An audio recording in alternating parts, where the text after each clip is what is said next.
bibilan ng gatas. Kasi ang mama mo, walang benta. Yung papa mo, hindi nagpapadala. Kaya, konting tiis lang na, makabenta tayo. Bibilan kita ng gatas. Huwag kang mag-alala. May lumapit lang sa atin. Makakabili na tayo ng gatas. Alam mo na, tiyaga ka lang na. Bibili na lang kita ng kung wala talaga tayong benta. Kawawa naman yung baby ko. Huwag kang mag-alala. Hindi tayo iniintindi ng papa mo.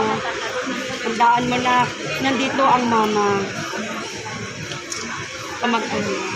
Hindi kita iiwan na.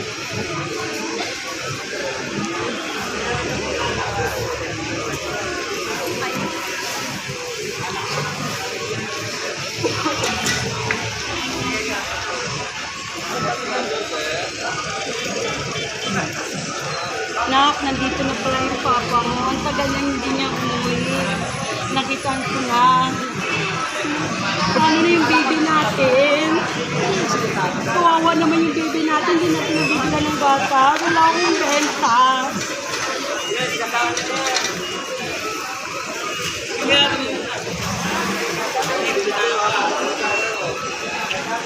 Hindi tayo pabili gato sa papa mo. Nakita ko yung papa mo.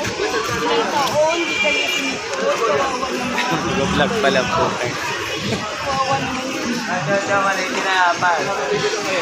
Ito na yung daddy mo. Eh, Nakita babae ko naman. na.